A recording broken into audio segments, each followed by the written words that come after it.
Hello, everyone, and welcome to the Activist Museum debate.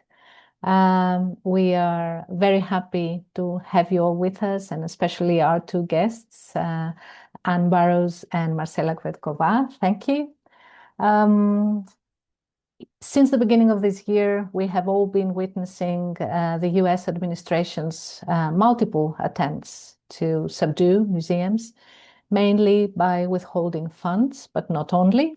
There have been a number of executive orders trying to control what museums can or cannot do, what they can say or cannot say, and how. That said, the rise of authoritarianism is something we're currently witnessing in different countries, different parts of the world. In Europe, and although Slovakia has been in the news for a bit more than a year now, and more intensely, let's say, for a bit more than a year now, it is not the only country coming to grips with more or less obvious attempts by governments trying to control culture organizations. At the same time, these things don't happen from one day to the other. There are signs, and different reports and projects have been registering political influence and have been warning us about it. Nevertheless, what we normally see is that we tend to underestimate the seriousness of the situation. Many times, we're not actually aware of what's going on around us, and specifically in our field. We start to self-censor in order to avoid trouble. We obey in advance, and we don't act together any solidarity. So the questions we would like to address today are, can museums resist authoritarianism? How and at what cost? What does solidarity mean in the current political context? And what can we learn, and how can we take care of each other? So in order to discuss this point, we are very, very happy to have with us today Anne Burroughs, who's the president and CEO of the Japanese American National Museum, and Marcela Kvetková from Bratislava City Museum. Thank you both for accepting our invitation, and thank you for your time. Perhaps I could start with Anne. The Japanese American National Museum refused to abandon diversity, equity, inclusion policies and programs, and has been standing up against these policies and receiving, as far as I know, and from what I read, public support. And my first question is, what do you think is the impact of fear once an organization is targeted by an authoritarian government and faces political interference, and how can an organization overcome the fear? Hello, Maria, Marcela, and everybody. It's wonderful to be here. It really is, and I'm so grateful for the invitation to be with all of you. I think that it's a very important question, and certainly it's a question that communities the world over who are facing authoritarianism have to come to grips with in some way, some form or another. And we've also seen the world over how that authoritarianism has given rise to different responses. If I talk about our situation here in the US, and thank you for that introduction, that framing. The executive orders that came out in January were not a surprise. I think that what was surprising was the pace of the executive orders that came out and the far-reaching consequences.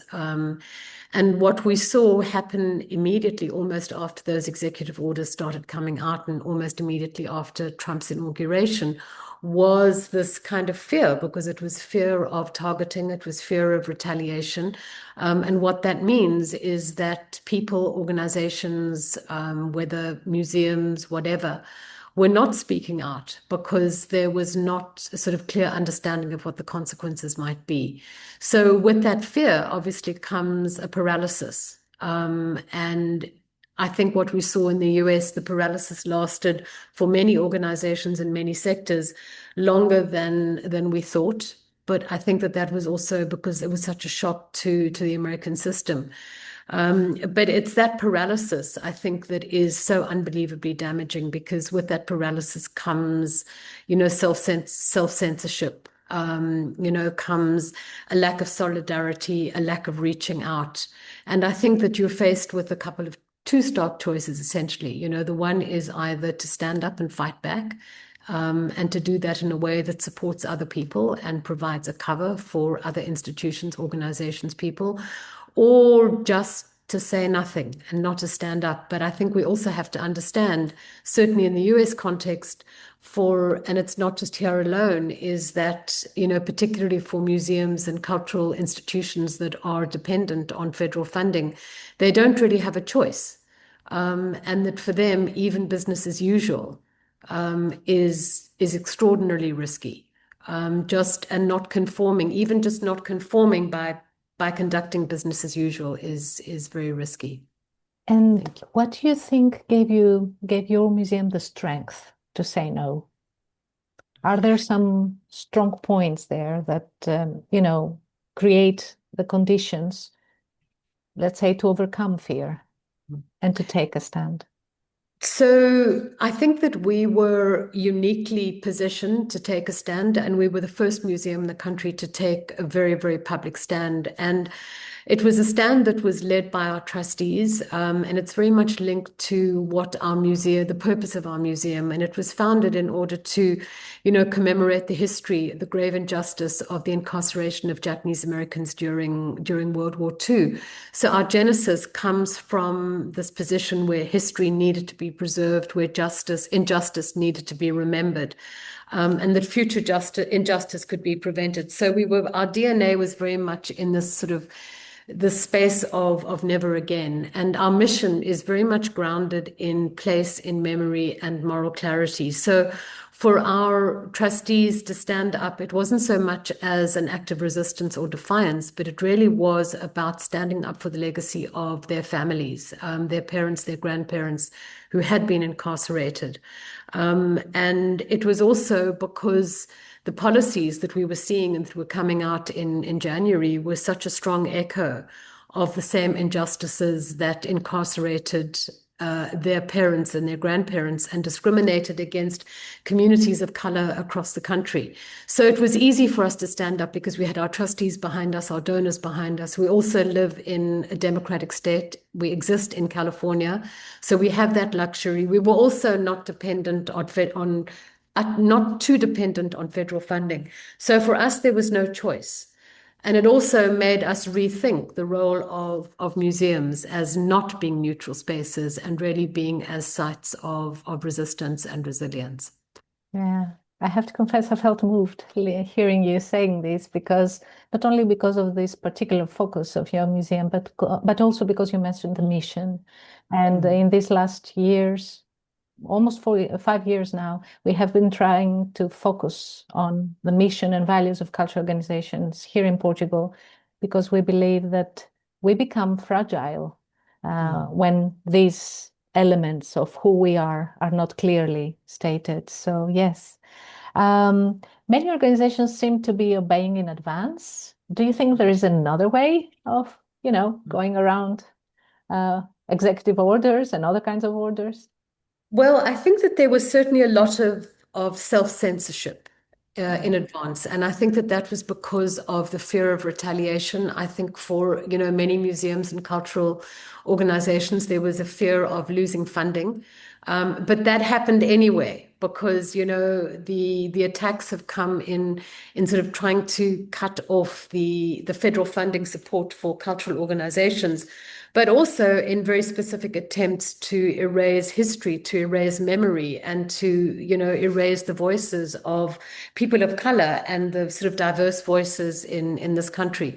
So, that self-censorship was very much part of the paralysis and the fear that you spoke about at the beginning. I think that things are leveling off a little bit, but there are many, many cultural institutions in this country that just are not at liberty because of the environment in which they live, and also their overdependence on federal funding, and that means funding from the Trump administration.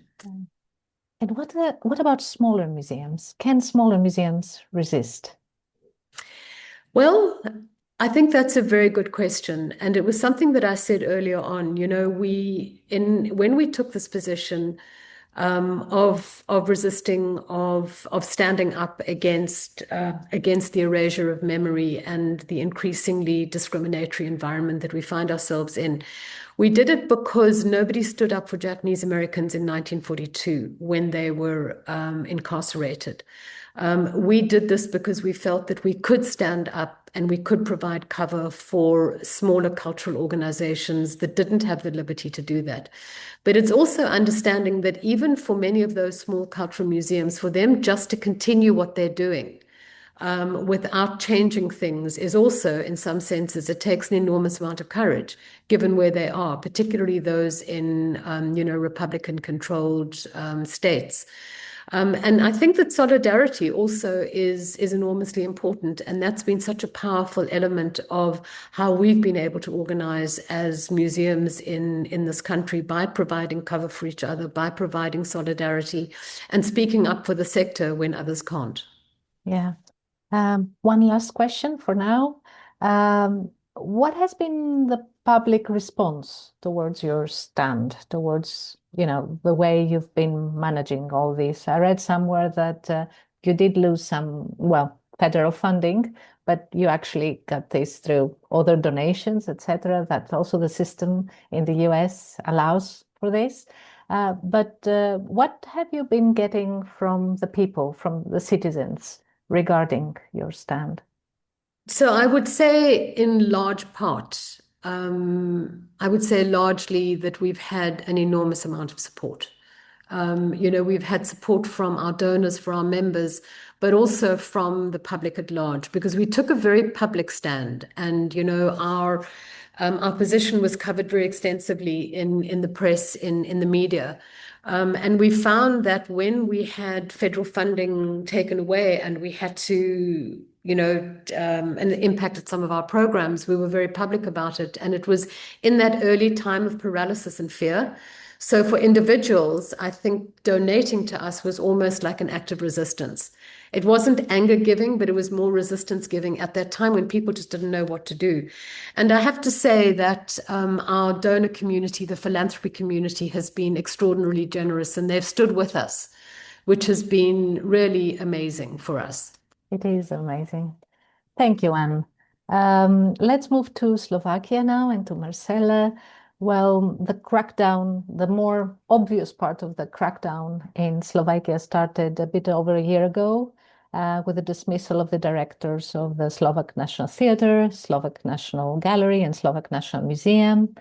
Do you want to tell us, give us an overview, Marcela, of what has been going on? Oh, yeah, yes. Hello to everyone. Hello from Bratislava. Thank you for having me here. I think it will be good because maybe the situation in Slovakia is not so well known in the international environment. So just to explain it quickly, after the last parliamentary elections, which were in October 2023, the political situation changed significantly in our country, and the shift towards nationalism, populism, and far-right politics started immediately. Unfortunately, the Ministry of Culture is led by the representatives of Slovak National Party, which represents the greatest moral law in the political area for a long time in Slovakia. And immediately after the elections, the new Ministry of Culture declared that the culture of our country should be Slovak and nothing else. Then this declaration was followed by the public statement, for example, that not a single euro of state money would be spent on culture events organized by the queer community, for example, and so on. Then immediately the Ministry of Culture announced consolidation. The budget cuts were made in all of the culture institutions. Then the first legislative changes have been made, pushed through using fast-track legislative procedures, bypassing the standard democratic process and limiting public debate.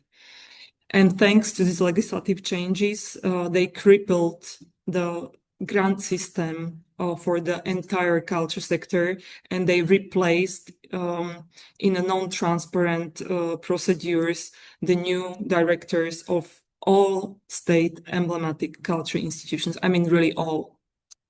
So we started really like a strong centralization of power in the Ministry of Culture started. And just also, I would like to make a little like framework about how the culture sector reacted. So the statements of the Ministry of Culture were so, and also the government, the Prime Minister, were so hateful and so aggressive that the culture community noticed or took some action immediately. The first significant reaction was that the culture community came together and organized an open call, we can say petition, for the resignation of the Ministry of Culture. Martina Šimkovičová is her name. It was published in January, and within 9 days, 188,000 people signed the petition. But of course, nothing happened. It didn't bring any reaction. Then this joint appeal was followed by the creation of Open Culture Platform in February 2024. Which is one of the most significant achievements of the culture resistance here in our country. It's kind of a civic initiative which unites artists, culture workers, academics, people from organizations, or just people who are freelancers across the whole Slovakia, and they organize together various things like a protest that they are fighting against what is happening. And we also, as people from museums, we established in autumn 2024 a platform of free museums as a reaction on destruction in the culture, heritage and memory institutions. And our goal is to amplify a little bit more the voice of the museums. And I would like to also that I work in a Bratislava City Museum, which is very happy and independent institution because we belong under the city.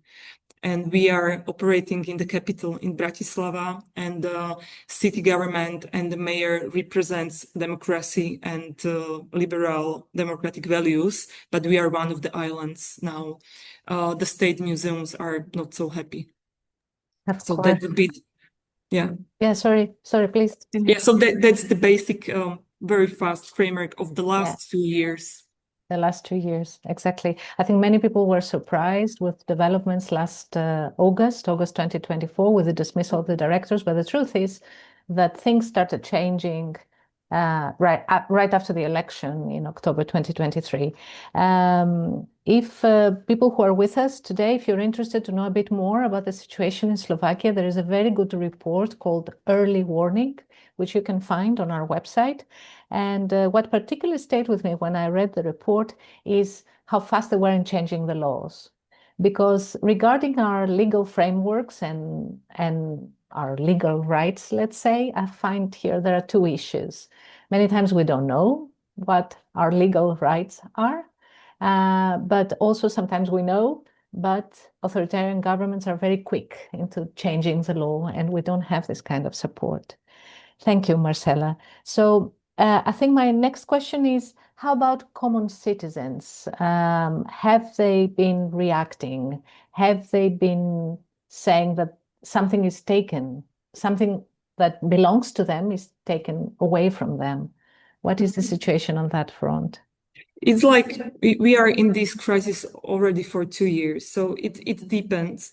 But I think that this petition, which there were 2 petitions for resignation of the Ministry of Culture, and both of them signed almost 190,000 people. So this was the biggest involvement, or the strongest involvement of the general public.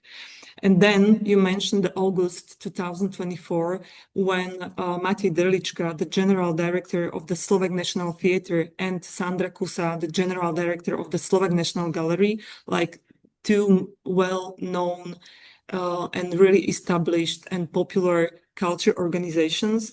So those directors were dismissed, and that brought really like a strong reaction from the side of the citizens and general public. Also, I think that the theater is like well known. It has a bigger impact in the society, probably more than visual arts, for example. And after this, the open culture, for example, organized a culture protest, I mean, on the streets, and where like 10,000 people attended it in the Bratislavan capital, what I think it was the biggest culture protest in the like modern, or maybe not modern, in the last years. So in some moments, when something like this happens, we have a lot of like maybe support or involvement from the citizens. But then later, some other crises come, and when we speak more about memory institutions or the museums, then the public is maybe not so much involved. And that is natural, I believe, in all our countries. I mean, the crises are so many and so different that it's not easy for the people, the common people, let's say, not professionals of the field, to be, on the alert all the time. A question for both of you, because before we ask also other colleagues and friends who are with us here today, if they want to make any comment or questions. What is the role of solidarity in this? And I would like specifically to know what is the role of solidarity coming from abroad? From all of us who, I mean, we have similar problems, but how can we connect? How can we support each other? Does it always make sense for, voices from abroad to come in and to defend, or could they be harmful at the same time? What do you think? If I can start, my mic is on. When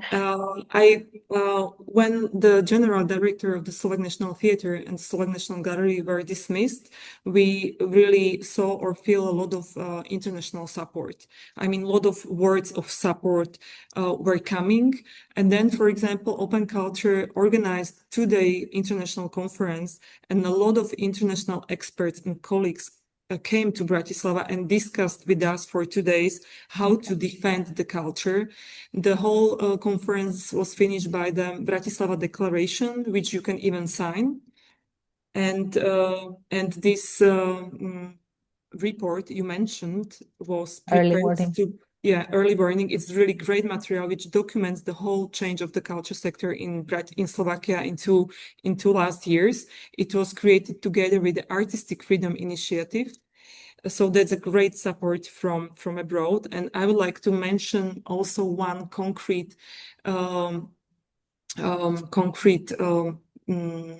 way of solidarity, action of solidarity, which I consider for very unique, is when it happened just a few weeks ago, when the Polish Ministry of Culture invited the representatives of Open Culture, which is like activist group, to Poland. And they took them to Warsaw and to Gdansk, to a lot of museums which were fighting for 8 years with this Polish law and justice far-right government. And they just invited them, and because they wanted to share their experience and the skills and what was helpful and so on, because they are over now. So this, I think, this is really something very concrete and very unique for us. Yeah, great. Over for now, I would say, because we can never feel too safe, Before I pass the word to Anne, just let me tell you that I think it was somewhere in the beginning of the year, maybe February or March, that the former director of Gdansk Museum, who was actually dismissed, he gave a very good interview on how he dealt with all this interference and his dismissal eventually. So if anybody's interested, just write to us and we can send this, or we can put it on our website. Anne, what is the role of solidarity, especially solidarity from abroad?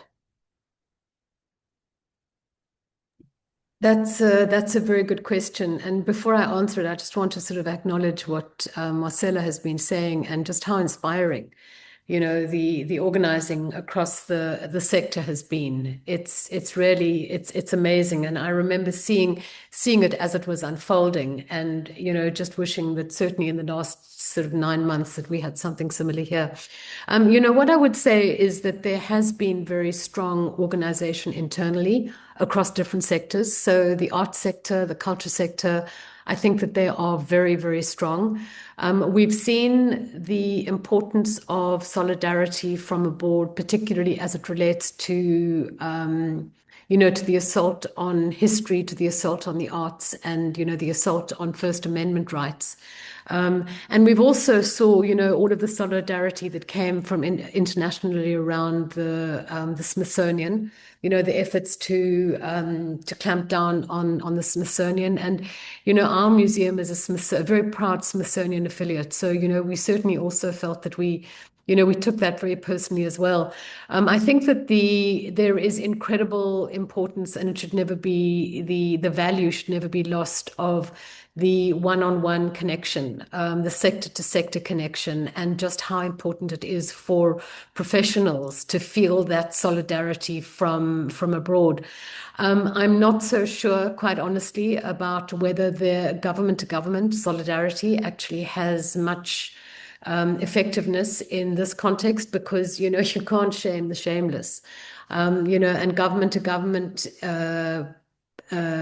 advocacy is incredibly important when there is the ability to shift the positions. But I don't think that is the case with the Trump administration, because the efforts to homogenize history, the kind of xenophobia that's driving public policy, I don't see that changing unless there's a sort of change at the ballot box in this country, which there will eventually, because there's always a shift. But I do think that the role of professionals, the more you are able to outreach to museum, to cultural sector professionals, is extraordinarily important, because we aren't neutral. We can't be neutral. Museums can't be neutral. Cultural organizations can't be neutral. Because certainly for us, Cultural History Museum, we have to preserve history as honestly as we can. And we see that as being, part of our civic duty and a critical defense of democratic values, and a commitment to those whose stories and voices have been silenced in all of this. And we know too that we have to be strong, we have to be resilient, we're in for the long haul, because we are so central to the communities that we serve. And I think that solidarity is so critical in helping to build the resilience for the long term, which we're going to need. But I also want to say that I absolutely acknowledge that we as culture workers in this country are not facing anywhere near the same kind of constraints and retaliation that cultural sector workers are facing elsewhere. And I think it's important to make that distinction. Yes, thank you, Anne. I saw Elizabeth was asking for the interview with the Polish director. If I can look for it now while we're talking, I will. Otherwise, we will put it on our website, and I can send it to Elizabeth as well, because I have your email. So, dear colleagues and friends who are with us, please feel free to turn your cameras on, so that Marcela and Anne can see you as well. And yes, if you have any questions or comments, we have a good 25 minutes to discuss in group. If anybody doesn't feel comfortable with English, or put your question in the chat, will help. Simona, please.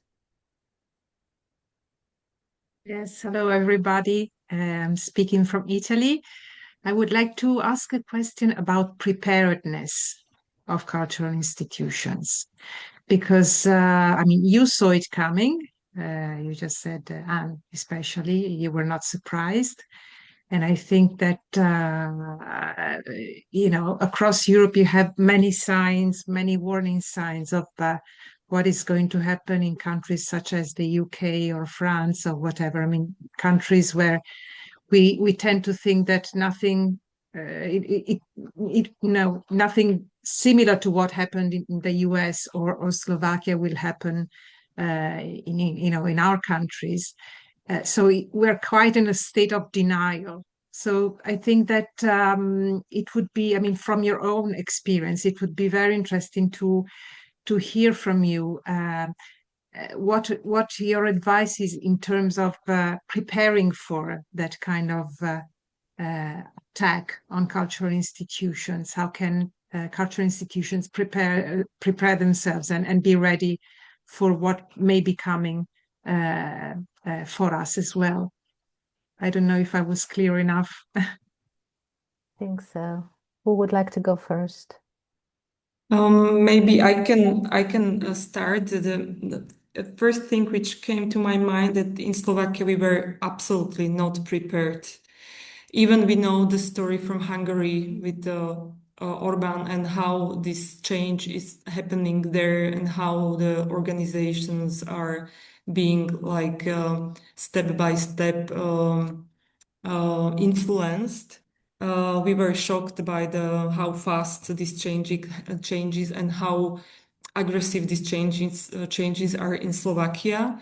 And I would like to just add this maybe experience that now the first 2 years the open culture or the culture sector were more or less reactive, and now the sector are starting to like get ready to rebuild everything. It looks like that they will burn it all and we need to rebuild it again after they finish. And the open culture is now already working on some kind of like recovery plan. They work in the working groups and they are trying to prepare the steps and they will work for it the next 2 years. And one more maybe example, because as I think Anne also mentioned, for federal or in our case state institutions, it's very difficult to defend themselves as they are so very much like keen on the financial support and so on. So open culture is cooperating directly with an international group which tries to prepare materials for European Commission to prepare kind of like Freedom Act for Art and Culture, which will on the European Union be kind of legislative which can protect the culture organizations against the national politics, which can change very fast. So this is maybe an important framework which we need to prepare for the future. Thank you, Marcela. Anne? I couldn't agree more, Marcela, with what you've said. What I would add here is that I think that we also have to sort of look at it from a sort of three-dimensional perspective. The one obviously is building organizational resilience, and looking internally at our own organizations and what does that mean? What does that mean for our governance? What kind of, I don't know in other countries what the sort of governance setup for cultural organizations is, but certainly for us here, it's really building up the bench strength of our board, of our governance. I think the other thing too is, and a critical piece of it, part of resilience is, looking at future sustainability. So that's also very much about looking at your funding framework and looking at how you diversify funding. So that's sort of on the organizational level, certainly on the policy level. And I think that Marcela spoke about that very eloquently, about how we can contribute to creating a policy framework that will actually provide, a safety net, provide protections going forward. But I also think part of developing that policy safety net is, and part of the resilience is really deeply embedding our institutions, our organizations deeply into the communities that we serve. Because it's the communities that we serve that are really, at the end of the day, going to be our protectors and our firewall against the rise of authoritarianism. And we see this all over, as authoritarianism rises, there are attempts to erase history, there are attempts to erase and homogenize culture. And, you know, we know, I mean, we know we're cultural workers. We know that, you know, culture doesn't yield to censorship. You know, they can bring in laws, they can shut down organizations, they can jail people. But at the end of the day, the voices will always persist. So, you know, the attempts to sort of narrowly cast history and culture to sort of conform to a political ideology, you know, at the end of the day, we know that those voices won't be erased. The pendulum will, you know, will eventually swing. You know, I'm from South Africa. I was jailed as a political prisoner in South Africa for my opposition to apartheid. And even during some of the darkest times, you know, we knew that justice would eventually prevail. And I think that similarly, it will happen. We just know that while authoritarianism rises, you know, we have to be much more vigilant. We have to be much harder, because as soon as, you know, when memory is erased, you know, democracy frays, you know, we have to be resilient. We have to be there for our communities, you know, because when democracy frays, then, you know, we know that injustice will thrive and that, you know, violence will gain a grip. So, you know, for me, every single story that is silenced, or every voice that's silenced, in a way is a victory for authoritarianism. And we have an incredibly strong obligation to ensure that those voices and those stories aren't silenced. And that also really depends on our own organizational resilience and how we function within our communities and how we build that support, that multilateral support within our communities. Very good point. Thank you, Anne. Eva, you're next. Thank you very much, Maria. And I would like to thank you for organizing this webinar. And I also wanted to thank Anne and Marcela for their courage to step forward, because I think, as they said, it's not an easy topic to talk as an institutional representative. So I'm working currently for the House of European History, which is a project of the European Parliament. But I will make a disclaimer that everything I say here is as a museum professional who is in the field for over 20 years. And I'm coming from the background of my home city, Gdańsk. So people that you are quoting here and colleagues who work there are dear colleagues, or either museum directors or run education departments. So I saw the developments over the last 3 decades. In 2000, I moved to Boston, so I also work in Boston Children's Museum closely with Native American community. And I never imagined that we will be talking about those topics, you know, that we're talking now. And so I'm a little bit moved, but I also feel like it's a group of people that sees what can happen when we don't take an action and when we don't have this solidarity and support. I talk to my friends in the US right now, and they say, you know, we know how our colleagues in Russia feel like, you know, for the over past 10 years, we cannot do projects, we cannot work. They are not able to be involved just because of the context they're in, and we're now entering the same stage. So for me, what we're touching on today is very complex. So I just wanted to make a few points, because I saw that you already shared the link with Piotr Macewicz interview. He also wrote a book. It exists, I believe, in Polish and German, because he was involved in German. Before him, it was also Dariusz Stola. He was the first director of the Polish Jewish History Museum, who went through a very similar period of the political intervention and pressure. And for those of you who follow NEMO, the European Museum Network organization, they also released a report about political pressure. So I think we're all aware that this discussion has been now started. It's just the point how we will all get involved and what we can do, either on personal, professional, not always institutional level, because some of us maybe cannot get involved on institutional level. And I think that was good what Marcela was saying, that city museums and small museums, independent museums, this is what Anne was saying, private philanthropy that exists in the US, is probably more free to enable certain initiatives that for the nationally funded museums.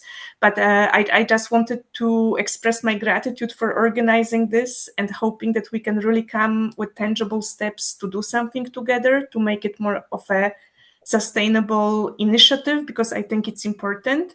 I also would like to bring to your attention that there will be a conference organized in Manchester in March called Descent, and maybe Maria can send the information about it, because I was informally asking my colleagues in Poland who would be willing to share their experience. And as you know, it's not always easy for everyone. So it will be important to see the topics and who would be like to talk about influence on curatorial practice, freedom of speech, artistic expression, all of those things that museums are now experiencing because of this climate. So for me, it's just looking forward to creating some type of movement, perhaps, that we can be in together. Thank you, Eva. Thank you so much, and thank you for referring to the conference in Manchester. I'll pass the word to Joanna, and I'll look for the link for that with that information. Joanna, please. Hello. Yes. Oh. Yep. It's a pleasure to be here. Thank you so much for organizing this, for having this safe environment. I was listening to Anne and Marcela talking, and I was thinking about, and that is my question for both of you, what do you think is the role of media in all of this? Because I think all of us, and especially the average citizen, is really strongly influenced by media. And do you think they can be allies? Have they been allies? Thank you again. Yes, thank you. Yeah, I think it's a great question, and I think they're incredibly important. And of course, our government is influencing the news of the state TV and radio. We see the differences, but we still have few or some private high quality newspaper or media online who are supportive and really make a great reports about what is happening also in culture. So it's really helpful concerning the public or general public. Yeah, it's really key element. It's a really important question. We don't, in the US, we don't experience the kind of censorship of the media that other, that the sort of fully, I think we are a fully authoritarian country. But so I don't believe that it's quite the same as it is in other countries. What I would say, though, is that when the media covers our stories, when it intersects with a major news story around discrimination or whatever. So, for example, certainly our issues at the museum, our position at my museum, the Japanese American National Museum, was really amplified by the fact that Los Angeles, where we are, was the first city that was under military occupation by ICE and the Border Patrol, and our museum was at the epicenter of it. So we're 2 blocks away from the federal building. So it meant that we were very much in the eyes. We had protesters were pushed down onto our plaza, and literally. So we were very much at the center, very much of the story. And then, in April, we had an invasion of, 75 masked and fully armed Customs and Border Patrol agents. So having that kind of presence, it sort of put us at the epicenter of the story, which elevated the issues that museums are facing, that history museums are facing, that cultural institutions are facing. So I think when there's that kind of intersection, that's been important. Also, as the administration was cracking down on museums, but also cracking down on the institutions that provided funding, federal funding, government funding for museums, that also became a story. But there is so much that is new that people are grappling with in this country that we're having to experience here for the first time.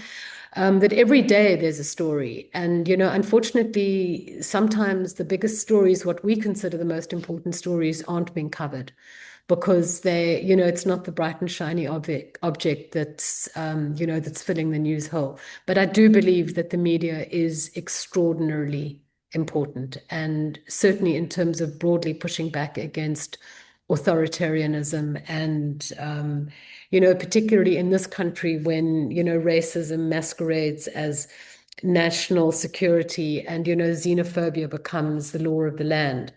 So I think that that's where the media is extraordinarily important, but not so much. I don't see that they focus so much on arts and cultural organizations, but we are very much part of that broader ecosystem.